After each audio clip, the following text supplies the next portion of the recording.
സാധാരണ സുസ്മേരവദനായി കാണുന്ന വളരെ പോസിറ്റീവ് വൈബ് എല്ലാവർക്കും ഉണ്ടാക്കുന്ന ഒരാളാണ് ഷാഫി പറമ്പിൽ, യുവ കോൺഗ്രസ് നേതാവ്.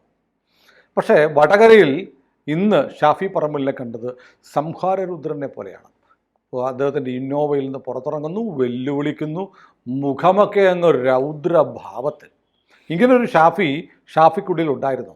മാങ്കൂട്ടത്തിനെ കുറിച്ച് നമ്മൾ കരുതി അങ്ങനെ, അയ്യോ അപ്പുറത്തെ വീട്ടിലെ പയ്യൻ, എന്താ ഒരു ചിരി, അവൻ്റെ ആ വല്ല പ്രത്യേക ഷേപ്പിൽ ബെൽക്രീം തേച്ച് പറ്റിച്ച് വെച്ചിരിക്കുന്ന മുടി, മനോഹരമായ കോൺഗ്രസ്സുകാരുടെ പരമ്പരാഗത ഖദർ വിട്ടിട്ടുള്ള ഡിസൈനർ ഷർട്ടുകൾ, ആ ചിരി മതിയായിരുന്നല്ലോ. പക്ഷേ ആ ചിരിയുടെ പിന്നിൽ ഒരു പെൺവെട്ടക്കാരുണ്ടായിരുന്നു. കേരളം ഞെട്ടലോടെ സാധാരണ വോട്ടർ ജനങ്ങളിൽ തിരിച്ചറിഞ്ഞു. പക്ഷേ അത്യാവശ്യം ആളുകൾക്കൊക്കെ അറിയായിരുന്നു രാഹുൽ മാങ്കൂട്ടത്തിൽ എന്താണെന്നുള്ളത്.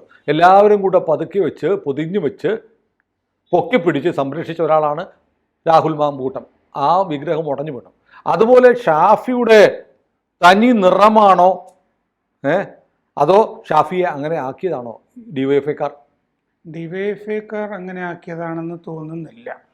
എന്താന്ന് വെച്ച് കഴിഞ്ഞാൽ ഷാഫി പറമ്പിലും മാങ്കൂട്ടവും അടയും ചക്കരിയുമാണെന്നുള്ളത് എല്ലാവർക്കും അറിയുന്നതാണ്. ഷാഫിയാണ് മാങ്കൂട്ടത്തിൻ്റെ മെന്റർ എന്നാണ് പറയുന്നത്. ആ ഷാഫിയും വളരെ പെട്ടെന്ന് സ്ഥാനങ്ങളും പദവികളും ഒക്കെ കിട്ടി വന്നിട്ടുള്ള ഒരാളാണ്.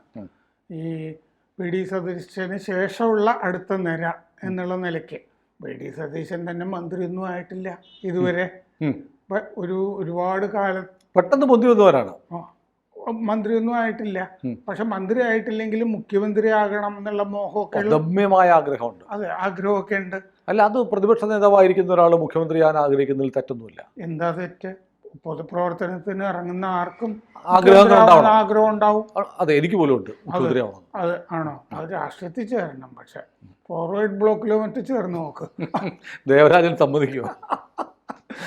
അപ്പോൾ മറ്റേ ബോസ് സുഭാഷ് ചന്ദ്രബോസ് ഉണ്ടാക്കിയ പാർട്ടിയാണ്. അദ്ദേഹത്തിന്റെ പിൻഗാമിയാണ് ദേവരാജൻ രംഗത്ത്. പക്ഷെ ആ പുള്ളി മാത്രമേ ഉള്ളൂ, വേറെ ആരുടെ കാര്യം കാണാറില്ല. വേറെ അവിടെ ചെന്നാൽ പുള്ളിക്ക് പ്രശ്നമാവൂലേ? അതെ, അത് പോട്ടെ. അപ്പോൾ അതുകൊണ്ട് അങ്ങനെ ആഗ്രഹിച്ച് തന്നെയാണ് എല്ലാവരും നിൽക്കുന്നത്. ഒരു കേരളത്തിനൊരു മറ്റേ മുസ്ലിം മുഖ്യമന്ത്രി കോൺഗ്രസിന്റെ ഉണ്ടാവണം എന്നുണ്ടെങ്കിൽ ഇപ്പൊ ഷാഫി പറമ്പിലല്ലാതെ ആരാണുള്ളത്? പക്ഷെ ഷാഫിയെ സംബന്ധിച്ച് ഷാഫി ഈ പാർലമെന്റിലെ ചുരുങ്ങിയ കാലം കൊണ്ട് തന്നെ മികച്ച പാർലമെന്റേറിയൻ എന്ന തരത്തിൽ ശ്രദ്ധ പിടിച്ചു വച്ചിരുന്നു. നല്ല പെർഫോമൻസ് അതായിരുന്നു. നമ്മൾ ഷാഫിയെക്കുറിച്ച്, ഷാഫിയുടെ പാർലമെന്റിലെ പ്രസംഗത്തെക്കുറിച്ച് ഒരു വീഡിയോ ചെയ്തിരുന്നു. റഹീമിനെ പോലെയല്ല. റഹീമ എൻ്റെ പൊന്നെ, ഓർമ്മിപ്പിക്കല്ലേ. ഷാഫി അക്കാര്യത്തിലൊന്നുമില്ല. ഷാഫിക്ക് നല്ല വ്യക്തമായി കാര്യങ്ങൾ പഠിച്ച് പാർലമെന്റിൽ അവതരിപ്പിക്കാൻ കഴിയുന്നുണ്ട്. നല്ല ഭാഷയുണ്ട്, ഇംഗ്ലീഷും നല്ല വൃത്തിയായിട്ട് അറിയാം, പെരുമാറാനും അറിയാം. പക്ഷേ എനിക്ക് തോന്നുന്നത് സാറ് പറഞ്ഞതിനകത്തൊരു അഭിപ്രായത്തിൽ എന്നോടൊരു റിജോയിൻ്റർ എനിക്കുണ്ട്. കാരണം ഷാഫി ഇതിപ്പോൾ അവിടെ വെച്ച് ഷാഫിക്ക് പിണറായി ഷാഫിയെ കൈവിട്ടിട്ടൊന്നുമില്ല. മുന്നിലും പിന്നിലും പോലീസ് വണ്ടിയുടെ അകമ്പടിയോടെയാണ് ഷാഫി പറമ്പിൽ സഞ്ചരിക്കുന്നത്. അത് അദ്ദേഹത്തിന് പിണറായി സർക്കാർ ഇപ്പോൾ സമീപകാലത്തെ പ്രശ്നങ്ങൾ കണക്കാക്കി കൊടുത്ത സുരക്ഷയാണ്. ഏതായാലും അവിടെ നിന്ന് പുള്ളി പുറത്തിറങ്ങിയിട്ട് പറഞ്ഞത് സമരം ചെയ്യാൻ അവകാശമുണ്ട്, മുദ്രാവാക്യം വിളിക്കുകയും ചെയ്യാം, പക്ഷെ ഭാഷ അതൊരു പ്രശ്നമാണ്, അല്ലേ? അതെ, അത് പക്ഷേ ഡിവൈഎഫ്ഐക്കാർ അങ്ങോട്ട് എന്താണ് പറഞ്ഞത് എന്നുള്ളതിനെ പറ്റി ആരും പറയുന്നില്ല. ഷാഫിയും പറയുന്നില്ല. മോശം ഭാഷ പറഞ്ഞിട്ടുണ്ടാവാം. മോശം ഭാഷ പറയാൻ വലിയ ബുദ്ധിമുട്ടുള്ള ആളുകളൊന്നും അല്ല ഡിവൈഎഫ്ഐക്കാരും SFIക്കാരും ഒക്കെ. പക്ഷേ അതിലെനിക്ക് തോന്നുന്നത് മാങ്കൂട്ടത്തിനെയും ഷാഫിയും കൊള്ളിച്ച് എന്തോ വേണ്ടാത്തത് പറഞ്ഞിട്ടുണ്ടാകണം. അത് സ്വാഭാവികമാണ്.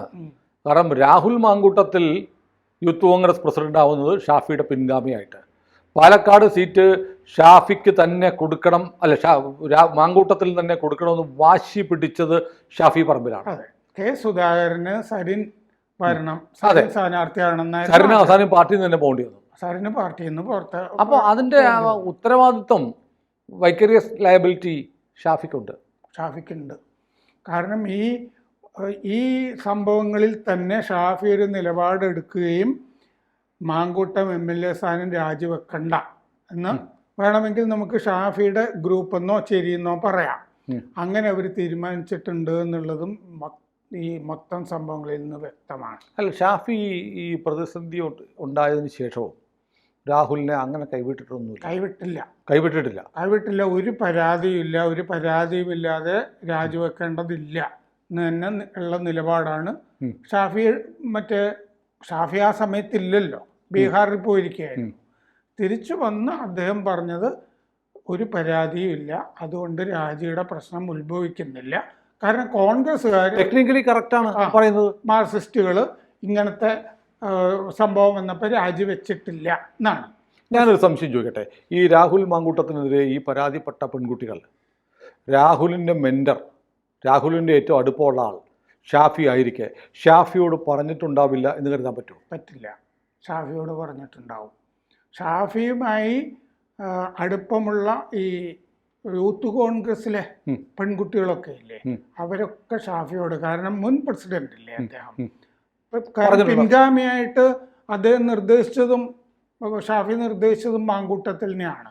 അപ്പം മുകളിൽ ഉള്ള നേതാവായിട്ട് ഷാഫി അവർ കാണുമ്പോൾ ഷാഫിയോട് അത് പറഞ്ഞിട്ടുണ്ടാവും, ഇത്തരം സംഭവങ്ങളൊക്കെ ഉണ്ടായിട്ടുണ്ട് എന്നുള്ളത്. 3 കൊല്ലം മുമ്പ് സതീശന് അറിഞ്ഞിട്ടുള്ളത് 4 കൊല്ലം മുമ്പ് വേണമെങ്കിൽ ഷാഫിക്ക് അറിയാം. അതെ, ഈ ഇത് മുൻ എംപിയുടെ മകളുടെ പരാതിയും ഷാഫി അറിയാതിരിക്കുമോ? ആ 6 പരാതികൾ, ദീപാദാസ് മുൻഷിയുടെ മുമ്പിൽ 6 പരാതിയില്ലേ? അതെ, അതിലൊന്നാണ് MP-യുടെ. അപ്പോൾ ഇതൊക്കെ ഷാഫി അപ്പോൾ സാധാരണഗതിയിൽ ഒരുമിച്ച് കിടന്നിട്ട് കൂട്ടത്തിലുള്ള ഷാഫിക്ക് ഒരു ഞെട്ടലുമില്ല. കാരണം ഷാഫിക്ക് നേരത്തെ അറിയാമായിരുന്നു. ഇതറിയാം. അപ്പോൾ അങ്ങനെ ഒരാൾ ഒരു എക്സ്പോസ്ഡ് ആവുമ്പോൾ പോലും അയാളെ പൊതിഞ്ഞു പിടിക്കുന്നത് സംശയാസ്പദമാണെന്നാണ് DYFക്കാർ പറയുന്നത്. അതാണ്, അതവരങ്ങനെ പറയുന്നതിൽ തെറ്റില്ല. പിന്നെ അപ്പോൾ ഷാഫിക്ക് പൊള്ളുന്നുണ്ട്, വല്ലാതെ പൊള്ളി. അതാണ് കാരണം, ആവശ്യമില്ലാതെ ഒരാളെ പ്രൊട്ടക്റ്റ് ചെയ്തു എന്ന് വന്നല്ലോ.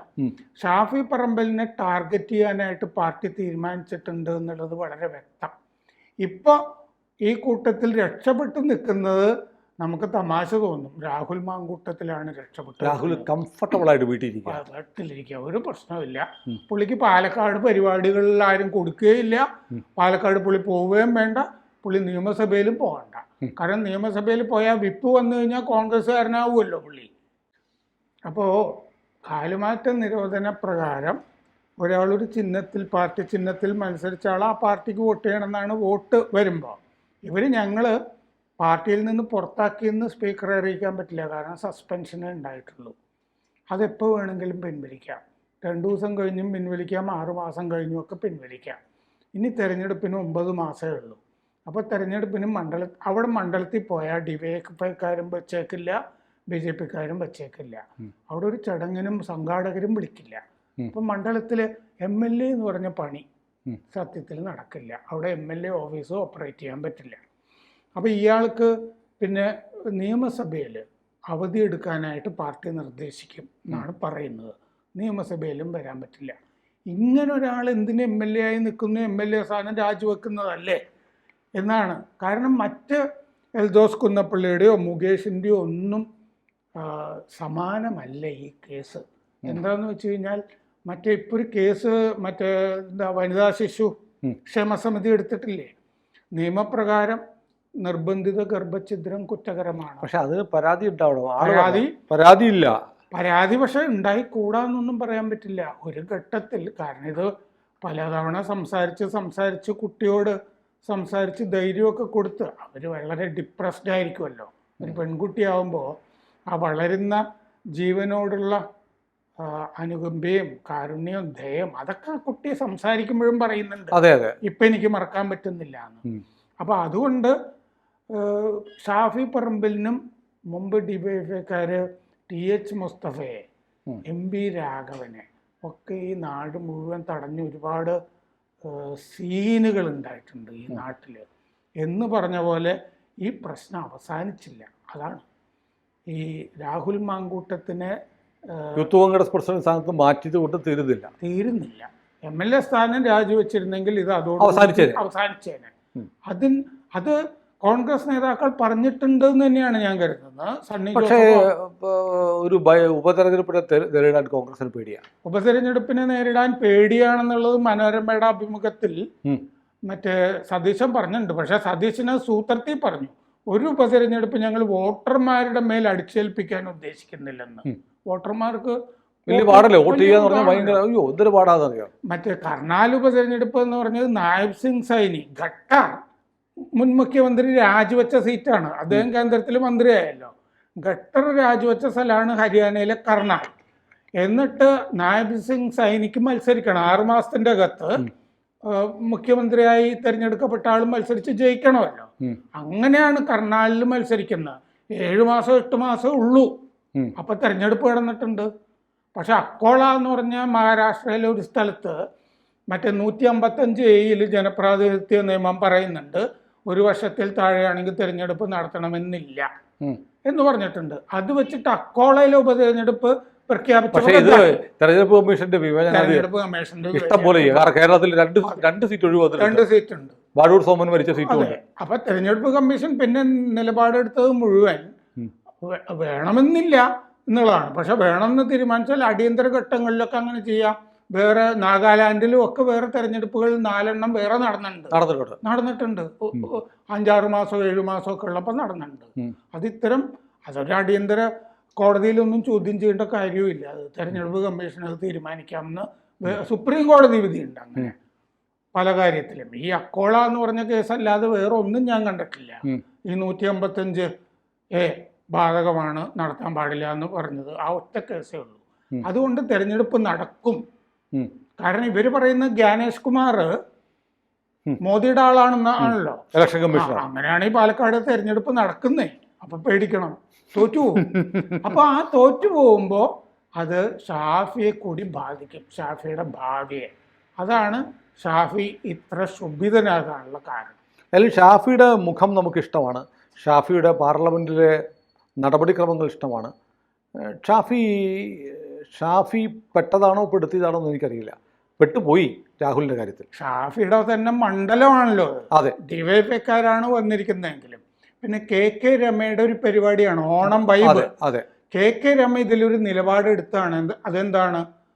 രാഹുൽ മാങ്കൂട്ടത്തിൽ രാജിവെക്കണം MLA സ്ഥാനം. അതെ, അങ്ങനെയൊക്കെ രമയുടെ നിലപാട് അതാണ്. പക്ഷേ ഞാൻ പറയുന്നത് നമുക്ക് മികച്ച ഒരു MP ആയി പാർലമെന്റിൽ ഷാഫി ഉണ്ടാവണം. പക്ഷേ അദ്ദേഹം ഇങ്ങനെ പ്രകോപിതനായി വരരുത്. പക്ഷെ ഇത് ഷാഫിയുടെ തനിനിറം ഇതാണെങ്കിൽ അത് മലയാളി സ്വീകരിക്കത്തില്ല. അത് ഷാഫി ഓർക്കണം. കൂടുതൽ വാർത്തകളും വിശേഷങ്ങളും നിങ്ങളിലേക്ക് എത്താൻ ABC മലയാളം സബ്സ്ക്രൈബ് ചെയ്യുക, ബെൽബട്ടനും അമർത്തുക.